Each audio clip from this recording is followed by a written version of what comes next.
तिचा दिव्य प्रवास. हनुमान चाळीसा 21 दिवसीय संकल्प विधी.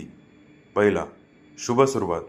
दिवस शक्यतो मंगळवार किंवा शनिवारपासून सुरुवात करावी. वेळ पहाटे सूर्योदयापूर्वी किंवा संध्याकाळी दिवे लागणीच्या वेळी. एकच वेळ पाळल्यास संकल्प शक्ती वाढते. स्थान मारुती रायाचा फोटो किंवा मूर्तीसमोर ठेवा. समोर शुद्ध तुपाचा किंवा तिळाच्या तेलाचा दिवा लावा. दुसरा, संकल्प कसा सोडावा. डे 1. पहिल्या दिवशी उजव्या हातात थोडे पाणी घेऊन म्हणा, हे पवनपुत्र हनुमान, मी तुझे नाव आजपासून 21 दिवस तुमच्या चाळीसाचे रोज 1, 7, 11 किंवा 21 तुझी क्षमता निवडा. वेळा पठण करण्याचा संकल्प करत आहे. माझी संकटे दूर कर आणि मला तुझे दास बनवून बुद्धी व बळ प्रदान कर. पाणी तामनास सोडावे. तिसरं, दैनंदिन पठण पद्धती. आसन लोकरीचे किंवा कुशाचे आसन वापरावे. ताठ बसावे. सुरुवात, प्रथम प्रभू रामाचे स्मरण करा.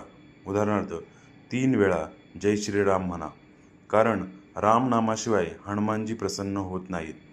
पठण घाई न करता प्रत्येक शब्दाचा अर्थ समजून पठण करा. बुद्धिहीन तनु जानकी म्हणताना स्वतः अहंकारी समर्पित करा.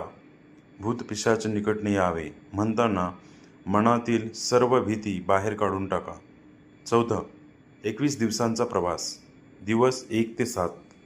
शरीर बुद्धी. तुला सुरुवातीला आळस येईल किंवा अंगात उष्णता जाणवेल. घाबरू नकोस. शरीर आणि मन तयार होत आहे. दिवस 8 ते 14. मानसिक शांती.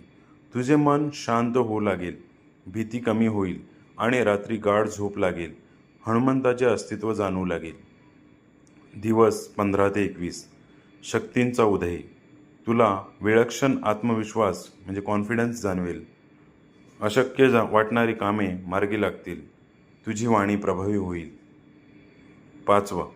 पाळायचे कडक नियम. साधना यशस्वी होण्यासाठी हे 3 नियम पाळणे अनिवार्य आहे. ब्रह्मचर्य. 21 दिवस शरीर आणि मनाने पूर्ण ब्रह्मचर्य पाळावे. सात्विक आहार, मांसाहार, मद्यपान आणि शक्य असल्यास कांदा लसूण टाळावे. वाणीवर ताबा. वाणीवर ताबा. कोणाबद्दलही वाईट बोलू नका आणि खोटे बोलणे टाळा. 6. समाप्ती. 21व्या दिवशी मारुतीच्या मंदिरात जाऊन शेंदूर, तेळ आणि रुईच्या पानांची माळ अर्पण